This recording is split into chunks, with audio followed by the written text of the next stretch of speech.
Hello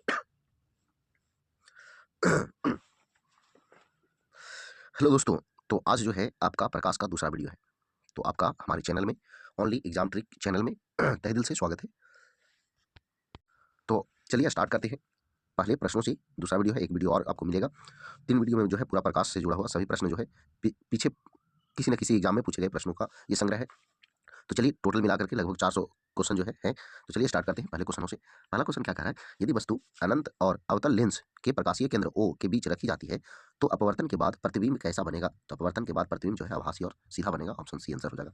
आगे देखिएगा, कौन सा उपकरण सूर्य के प्रकाश को बिजली में परिवर्तित करता है। बिजली में परिवर्तित करता है तो ये जो है सौर सेल है। बिजली बोले तो विद्युत में, तो सूर्य प्रकाश को विद्युत में बदलता है सौर सेल। आपको बताना है कि बैटरी जो है किसको किस में बदलता है। आगे ये, यदि किसी गोलीय दर्पण द्वारा निर्मित प्रतिबिंब आभासी है तो आवर्धन का मान ज्ञात कीजिए। प्रतिबिंब आभासी है तो आवर्धन का मान ज्ञात करें। तो आवर्धन का मान जो है आपका धनात्मक होगा। आगे देखिए, मानव की आंख निम्न में से किस सिद्धांत पर कार्य करती है। किस सिद्धांत पर कार्य करती है, तो ये प्रकाश के अपवर्तन के सिद्धांत पर कार्य करती है। आगे देखिएगा, जब कोई प्रकाश की किरण यानी प्रकाश किरण एक सघन माध्यम से एक विरल माध्यम में माना कांच से हवा में प्रवेश करती है तो प्रकाश की किरण किसकी ओर झुकती है। तो देखिए आपको सीधा जानना है कहाँ जा रहा है, तो कांच से हवा में यानी सघन से विरल में, तो अभिलंब से दूर जाएगी। कहाँ जाएगी, अभिलंब से दूर जाएगी। तो ऑप्शन सी इसका आंसर हो जाएगा। आगे देखिएगा यहाँ पे जो है आपका 63 नंबर का ऑप्शन बी आंसर हो जाएगा। 64 नंबर देखिए, से माप को संज्ञा पद्धति के अनुसार गोलाकार लेंस के लिए किया जाता है। गोलाकार लेंस के लिए किया जाता है तो ये जो है प्रकाशीय केंद्र से माप को संज्ञा पद्धति के अनुसार गोलाकार लेंस के लिए किया जाता है। तो ऑप्शन डी यहाँ आंसर हो जाएगा। रेटिना में मौजूद कौन सी कोशिकाएं चमकदार एवं सामान्य प्रकाश के प्रति संवेदनशील होती है और रंग संवेदना प्रदान करती है। तो यह जो है शंकु या शंकु के आकार की कोशिकाएं। तो ऑप्शन डी आंसर हो जाएगा।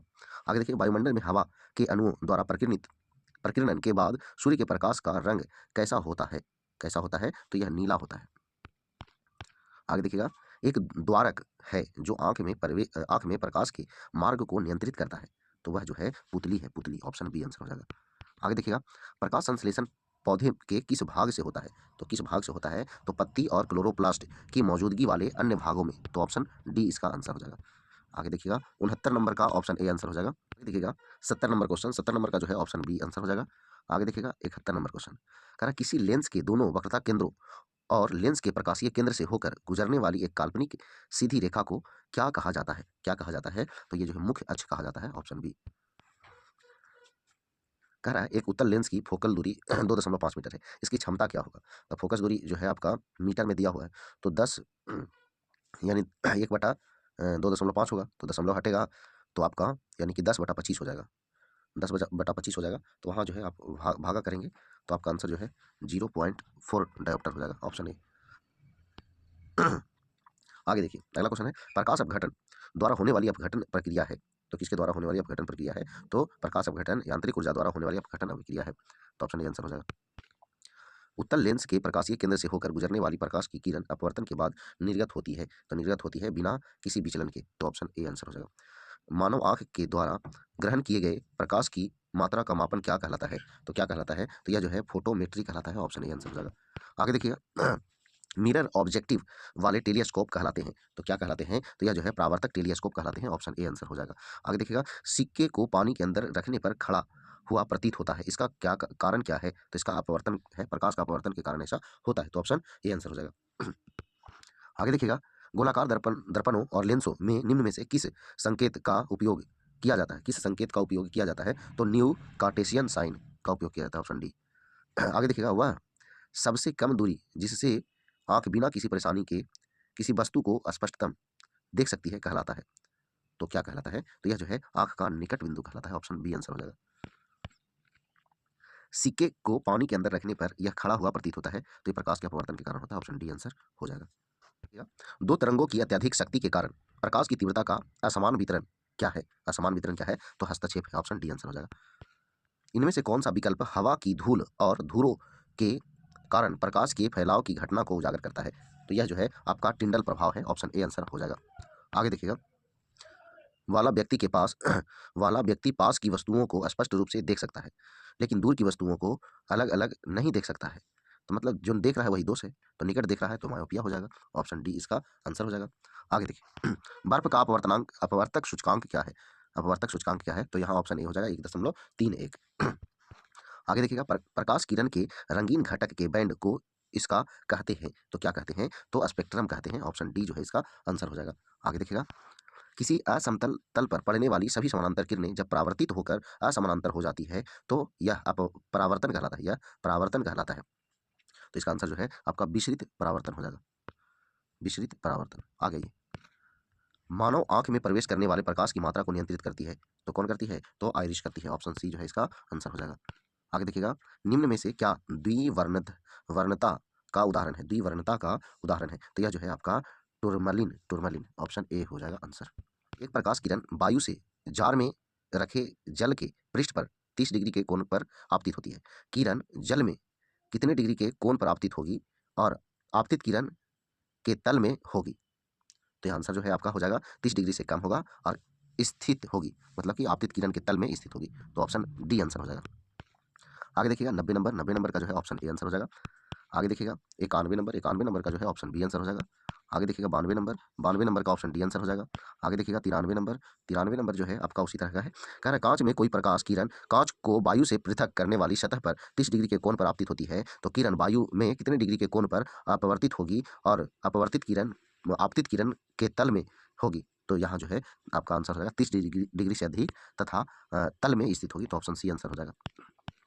आगे देखिएगा मुख्य अक्ष के निकट समानांतर किरणों का एक पुंज एक उत्तल लेंस पर आपतित होता है, वे किस बिंदु पर अभिसरित होगी? किस बिंदु पर अभिसरित होगी? तो वह जो है एफ पर अभिसरित होगी, यानी फोकस पे। आ जाइएगा अगला क्वेश्चन, निम्नलिखित में से कौन सी घटना इंद्रधनुष के निर्माण में शामिल नहीं है? इंद्रधनुष के निर्माण में शामिल नहीं है, तो वह जो है प्रकीर्णन नहीं होता है। होता है अपवर्तन, परावर्तन, पूर्णांतिक परावर्तन और विक्षेपण, ये सब होता है, लेकिन प्रकीर्णन नहीं होता है। आगे देखिएगा किसी वस्तु को एक अवतल दर्पण के सामने उसके वक्रता केंद्र सी से परे स्थित किसी बिंदु पर रखा गया है। प्रतिबिंब स्थित किसी बिंदु पर बनेगा और बनेगा तो कई और होगा, कैसा होगा? तो देखिएगा ये जो है बनेगा सी और एफ के बीच बनेगा और छोटा बनेगा। तो ऑप्शन ए आंसर। किसी वस्तु को एक अवतल लेंस के मुख्य अक्षर यानी अक्ष पर अनंत और उसके प्रकाशीय केंद्र ओ के बीच स्थित किसी बिंदु पर रखा गया है, इसका निर्मित प्रतिबिंब होगा, इसका निर्मित प्रतिबिंब होगा तो आभासी और छोटा। ऑप्शन बी आंसर हो जाएगा। आगे देखिए 98 नंबर का ऑप्शन सी आंसर हो जाएगा। 99 नंबर देखिए 99 नंबर क्या कह रहा है? कह रहा है किसी वस्तु को एक अवतल दर्पण के सामने उसके ध्रुव पी और फोकस एफ के बीच स्थित किसी बिंदु पर रखा गया है, तो निर्मित प्रतिबिंब होगा। तो निर्मित प्रतिबिंब जो है कैसा होगा? तो वो जो है आभासी और सीधा होगा। ऑप्शन सी आंसर हो जाएगा। आगे देखिएगा कोई प्रकाश किरण कांच के प्रिज्म के एक अपवर्तक पृष्ठ ए बी पर आपतित होती है और अन्य अपवर्तक पृष्ठ ए सी से बाहर निकलती है। निम्न कथनों पर विचार कीजिए और कौन सा कथन जो है सही है उसका चयन करना है। तो यहाँ जो है ना तो ए सही है ना तो एक सही है ना तो दो सही है, दोनों के दोनों गलत है। आगे 1 नंबर इसका आंसर जो है आपका ऑप्शन डी हो जाएगा। आगे देखिएगा 2 नंबर का जो है आपका ऑप्शन ए आंसर हो जाएगा। आगे देखिएगा 3 नंबर जो है आपका फोकस दूरी पूछ रहा है, डायोप्टर में आपको दिया हुआ है, तो यहाँ जो है आपको क्या हो जाएगा? तो 1/3 को आप काटिएगा, जो भी आंसर आएगा वो आपका आंसर हो जाएगा। तो यहाँ आंसर जो है आपको ए आ जाएगा। देखिए उत्तर लेंस है तो इसलिए प्लस वाला होगा। आ गई यह पाया गया है कि किसी कांच के प्रिज्म द्वारा श्वेत प्रकाश के वर्ण विक्षेपण के दौरान कोई रंग घटक जितना अधिक मुड़ता है उस रंग घटक के लिए कांच का अपवर्तनांक उतना ही अधिक होता है।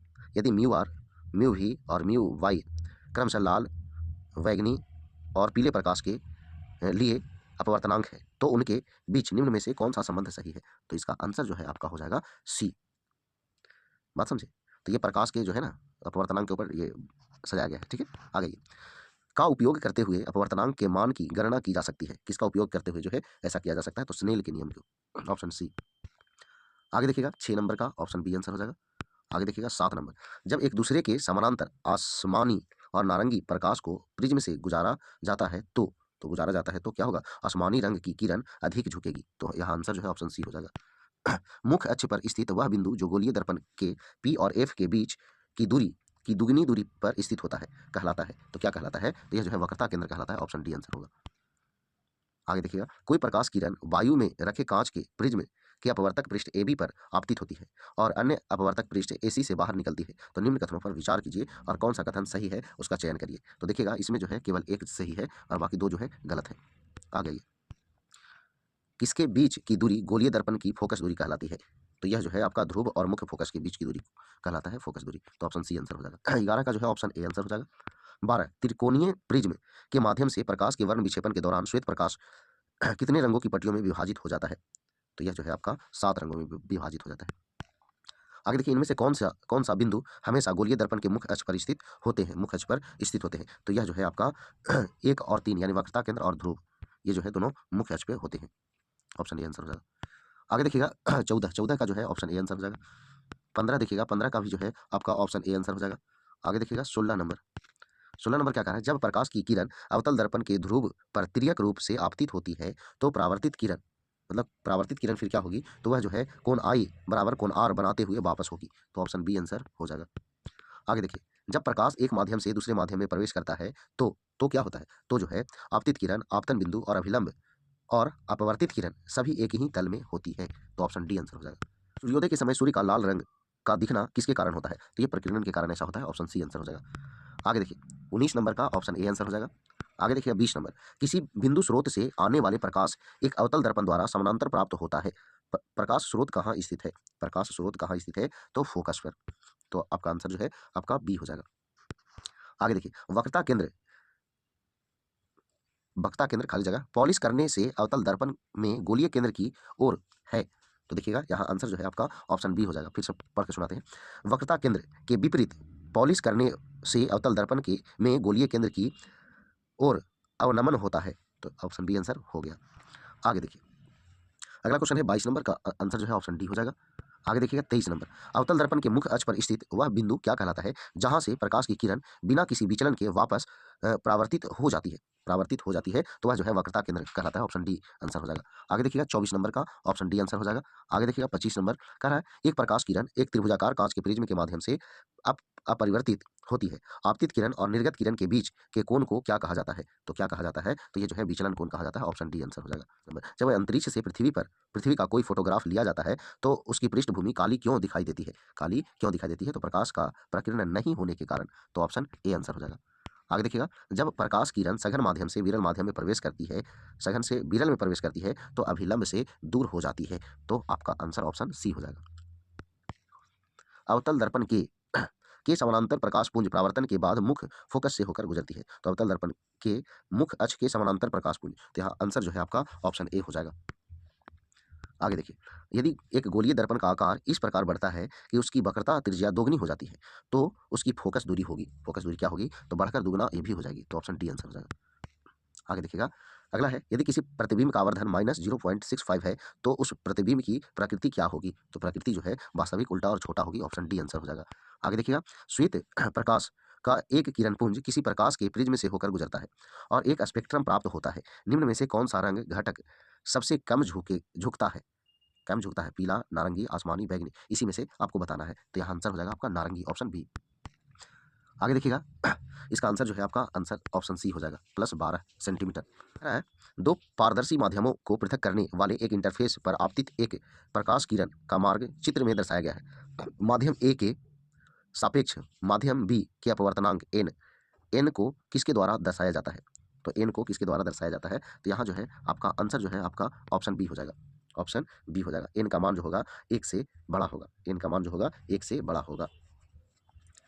चलिए आगे देखिए अगला जो है 34 नंबर का जो है ऑप्शन सी आंसर हो जाएगा। आगे देखिए 35 नंबर, एक उपयुक्त दर्पण होता है जिसे एक बिंदु पर सूर्य का प्रकाश केंद्रित करने के लिए प्रयोग किया जा सकता है। तो यहाँ जो है आपका अवतल दर्पण हो जाएगा। Option C answer. आगे देखिए अगला जो है आपका कह रहा है किसी वस्तु को एक 2.0 डायोप्टर क्षमता वाले लेंस के मुख्य अक्ष पर 10 सेंटीमीटर की दूरी पर रखा गया है तो निर्मित प्रतिबिंब होगा। तो कैसा होगा? आभासी और सीधा होगा। Option C. आगे देखिएगा अगला जो है 37 का भी जो है आंसर आपका सी हो जाएगा। एम बराबर VY/U। आगे देखिए 38 नंबर का ऑप्शन बी आंसर हो जाएगा -10 सेंटीमीटर। आगे देखिए 39 नंबर क्या कह रहा है? वाहन के पार्श्व दर्पण द्वारा निर्मित प्रतिबिंब की प्रकृति किस प्रकार की होगी? तो यह जो है आभासी और सीधा होगा। ऑप्शन डी आंसर हो जाएगा। आगे देखिएगा, किसके बीच की दूरी गोलीय दर्पण की फोकस दूरी कहलाती है? गोलीय दर्पण की फोकस दूरी कहलाती है। तो एफ और ध्रुव की बीच की दूरी, तो ऑप्शन ए आंसर हो जाएगा। आगे देखिएगा 41 नंबर का ऑप्शन ए आंसर हो जाएगा। आगे देखिए 42 नंबर क्या कह रहा है? प्रिज्म के माध्यम से श्वेत प्रकाश के गुजरने पर इसका वर्ण विक्षेपण होता है, विचलन कोण होता है, विचलन कोण होता है, विचलन कोण होता है। तो देखिएगा तरंगदैर्घ्य के व्युत्क्रमानुपाती होता है, तो ऑप्शन बी आंसर हो जाएगा। आगे देखिएगा 43 नंबर का जो है ऑप्शन डी आंसर हो जाएगा। आगे देखिएगा 44 नंबर क्या कह रहा है? बैंगनी, हरे, नारंगी और पीले रंगों में से किस रंग का अपवर्तनांक सबसे कम होगा? तो सबसे कम जो है किसका होगा? तो यहाँ पे नारंगी का होगा, ऑप्शन बी आंसर हो जाएगा। आगे देखिएगा, एक आपतित किरण अवतल दर्पण के फोकस से होकर गुजरती है। परावर्तित किरण जो है किधर से गुजरेगी? फोकस से होकर गुजरती है, तो यह जो है मुख अक्ष के समानांतर हो जाएगी, ऑप्शन सी आंसर हो जाएगा। फोकस से गुजरेगा तो मुख अक्ष के समानांतर, अब मुख अक्ष के समानांतर आती रहेगी तो परावर्तन के बाद फोकस से गुजरेगा। आगे 46 नंबर का ऑप्शन ए आंसर हो जाएगा। आगे देखिएगा 47 नंबर कह रहा है, यदि आपतित किरण खाली जगह तो परावर्तित किरण मुख फोकस से होकर गुजरती है। मुख फोकस से होकर कब गुजरेगी? जब जो है वह मुख अक्ष के समानांतर आएगी तब, मुख अक्ष के समानांतर आएगी तब। तो देखिए अवतल दर्पण के मुख अक्ष के समानांतर आती है तब जो है ये फोकस होकर गुजरती है, ऑप्शन ए जो है आंसर होगा। आगे किसी वस्तु को अवतल दर्पण के वक्रता केंद्र पर रखे जाने से प्रतिबिंब कहाँ बनेगा? तो वक्रता केंद्र पर रखेंगे तो वक्र केंद्र पर बनेगा, ऑप्शन डी आंसर हो जाएगा। आगे देखिए 49 नंबर का ऑप्शन बी आंसर हो जाएगा। आगे देखिएगा 50 नंबर, गोलीय लेंस बनाने के लिए इनमें से किस पदार्थ का उपयोग नहीं किया जा सकता है? किस पदार्थ का उपयोग नहीं किया जा सकता है? तो वो है लकड़ी, लकड़ी का उपयोग नहीं किया जा सकता है। आगे देखिए, उत्तल दर्पण के मुख अक्ष के समानांतर प्रकाश पुंज कहाँ से गुजरेगा? तो ये जो है आपका एफ पर अभिसरित होता प्रतीत होगा, प्रतीत होगा, ऑप्शन जो है सी आंसर हो जाएगा। आगे अगला जो है आपका 52 नंबर का ऑप्शन बी आंसर हो जाएगा। 53 नंबर का ऑप्शन डी आंसर हो जाएगा। आगे देखिएगा 54 नंबर, निम्नलिखित में से किस विलयन में प्रकाश का प्रकीर्णन हो सकता है? हो सकता है तो यह जो है कोलाइडी विलयन में, ऑप्शन सी आंसर हो जाएगा। आगे देखिएगा 55 नंबर जब कोई परावर्तित किरण ध्रुव से और कहाँ से होकर गुजरती है तो वह उसी पथ का अनुसरण करेगी लेकिन विपरीत दिशा में, लेकिन विपरीत दिशा में, तो फोकस समतल के लंबवत, तो ऑप्शन ए जो है आपका। अधिकांश साधारण गैसें दृश्य प्रकाश के साथ वर्ण विक्षेपण प्रदर्शित नहीं करती है। ये इसका यह कारण है, इसका कारण यह है कि दृश्य प्रकाश की विभिन्न तरंगधैर्यों की तरंगों के संचरण वेग होते हैं, तो क्या होते हैं? तो सी के लगभग बराबर होते हैं, तो ऑप्शन बी आंसर हो जाएगा। आगे देखिएगा, आपतित किरण होने पर किसी तारे का प्रतिबिंब अवतल दर्पण के फोकस पर प्राप्त होता है, तो क्या होने पर? तो यह जो है मुख अक्ष के समानांतर होने पर, तो ऑप्शन जो है बी आंसर हो जाएगा। छोटा कण किसके और किस मतलब छोटा कण खाली जगह और खाली जगह रंगों के प्रकाश का प्रकीर्णन सबसे अधिक करते हैं, जबकि बड़े कण खाली जगह और खाली जगह रंगों के प्रकाश का प्रकीर्णन सबसे अधिक करते हैं। तो देखिएगा इसका आंसर जो है आपका बैगनी, आसमानी, लाल और नारंगी होगा। फिर से सुनाते हैं, छोटे कण बैगनी और आसमानी रंगों के प्रकाश का प्रकीर्णन सबसे अधिक करते हैं, जबकि बड़े कण लाल और नारंगी रंगों के प्रकीर्णन सबसे अधिक करते हैं, तो ऑप्शन ए आंसर हो गया। आगे देखिए अगला जो है आपका 59 नंबर का ऑप्शन बी आंसर हो जाएगा। 60 नंबर, जब प्रकाश प्रिज्म से होकर गुजरता है तो प्रकाश का अपवर्तन होता है, कितना बार अपवर्तन होता है? तो 2 बार अपवर्तन होता है, ऑप्शन बी आंसर हो जाएगा। आगे देखिएगा 61 नंबर क्वेश्चन कह रहा है, यदि गोलीय दर्पण द्वारा निर्मित प्रतिबिंब का आवर्धन -1.38 है तो प्रतिबिंब की प्रकृति क्या होगी? प्रतिबिंब की प्रकृति क्या होगी? वास्तविक, उल्टा और बड़ा होगा, तो ऑप्शन सी आंसर हो जाएगा। आगे देखिएगा 62 नंबर क्वेश्चन का जो है आंसर ऑप्शन डी आंसर हो जाएगा। आगे देखिए 63 नंबर, जब हम पानी से भरे स्विमिंग पूल के फर्श को देखते हैं तो ऐसा प्रतीत होता है कि वह इसकी है, वह इसकी है क्या? वास्तविक गहराई से कम गहरा, तो सही बात है, अपवर्तन के कारण ऐसा होता है। तो 64 नंबर का ऑप्शन बी आंसर हो जाएगा। आगे देखिएगा 65 नंबर का ऑप्शन डी आंसर हो जाएगा। आगे देखिए 66 नंबर कह रहा है क्या, कोई प्रकाश किरण किसी कांच के प्रिज्म के एक अपवर्तक पृष्ठ ए बी पर आपतित होती है और अन्य अपवर्तक पृष्ठ एसी से बाहर निकलती है। निम्न कथनों पर विचार करें और कौन सा कथन जो है सही है उसका चयन करना है, सही कथन का चयन करना है। तो यहाँ पे दोनों के दोनों कथन जो है आपका सही है, तो ऑप्शन सी आंसर हो जाएगा। आगे देखिए अगला क्वेश्चन है, अवतल दर्पण के सामने रखी वस्तु का अनंत पर एक वास्तविक और उल्टा प्रतिबिंब बनता है, वास्तविक और उल्टा प्रतिबिंब बनता है, तो फोकस पर यानी फोकस एफ पर रखी वस्तु का अनंत पर एक वास्तविक और उल्टा प्रतिबिंब बनता है, तो सही बात है, ऑप्शन सी आंसर होगा। आगे देखिएगा 68 नंबर क्वेश्चन क्या कह रहा है, जब सूर्य का प्रकाश किसी घने जंगल के बीतान से होकर गुजरता है तो कुहासे में जल की छोटी छोटी बूंदें प्रकाश को प्रकीर्णित करती है और टिंडल प्रभाव दिखाई देता है, तो यहाँ आंसर जो है आपका ऑप्शन बी हो जाएगा।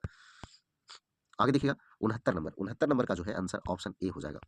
आगे देखिएगा 70 नंबर जो है इसका भी आंसर ऑप्शन बी हो जाएगा। नंबर 71 नंबर का जो है ऑप्शन ए हो जाएगा। आगे देखिएगा 72 नंबर का जो है ऑप्शन डी आंसर हो जाएगा। आगे देखिएगा 73 नंबर का जो है ऑप्शन सी आंसर हो जाएगा। आगे देखिएगा 74 नंबर यदि अपवर्तनांक का मान बढ़ता है तो क्या होगा? तो प्रकाश की दिशा में विचलन बढ़ता है, ऑप्शन बी आंसर हो जाएगा। आगे देखिएगा 75 नंबर का जो है ऑप्शन बी आंसर हो जाएगा। आगे देखिएगा 76 नंबर जो है क्या कह रहा है? कह रहा है के कारण यानी किसके कारण जब प्रकाश किसी माध्यम से निलंबित कणों से होकर गुजरता है तो प्रकाश का कुछ भाग अवशोषित होता है और सभी दिशाओं में उत्सर्जित होता है। सभी दिशाओं में उत्सर्जित होता है। तो प्रकाश के प्रकीर्णन के कारण ऐसा होता है। ऑप्शन ए आंसर हो जाएगा। आगे देखिए, ये आखिरी क्वेश्चन है। देखिए, किसके बीच की दूरी गोलीय दर्पण की वक्रता त्रिज्या कहलाती है? तो वक्रता त्रिज्या कहलाती है। तो वक्रता केंद्र और ध्रुव के बीच की दूरी को वक्रता त्रिज्या कहलाता है। तो ये जो है आपका ऑप्शन जो है आपका हो जाएगा बी, ऑप्शन बी। तो चलिए दोस्तों, ये दूसरा वीडियो था। एक वीडियो और आपको मिलेगा और वो भी जो है इसी तरह का वीडियो होगा। तो चलिए, अगर वीडियो पसंद आया तो वीडियो को लाइक करें, दोस्तों को शेयर करें। तो आज बार इतना ही। जय हिंद, जय भारत, वंदे मातरम।